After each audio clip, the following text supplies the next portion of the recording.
আসসালামু আলাইকুম রহমতুল্লাহি বরকাতুহ। প্রিয় ভাই ও বন্ধুরা যারা দেশে এবং প্রবাসে আছে সবাই কেমন আছো? আশা করি আলহামদুলিল্লাহ ভালো আছো। আমি আল্লাহর রহমতে ভালো আছি। আজকে একটা তোমাদের মধ্যে রেসিপি নিয়ে হাজির এলাম। এটা হলো গরুর গোশত রান্না করতে আসি। গরুর গোশত রান্না করতে আসি, এই যে আলু দিয়ে আলু ভাজি করছি, হ্যাঁ তেলে ভাজি।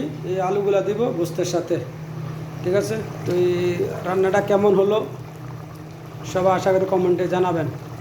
আর সবার দাওয়াত রইল ইনশাল্লাহ। আশা করি সবাই একসাথে আসবেন, খাওয়া দাওয়া করবো। গরুর গোশ রান্না করতে আসি। এটা হলো কিচেন মাতবাক।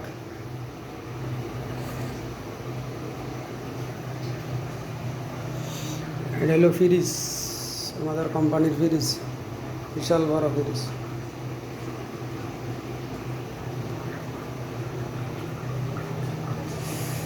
তো আশা করি ইনশাল্লাহ সবাই ভালো থাকবেন। সবার দাওয়াত রইল। আসসালামু আলাইকুম।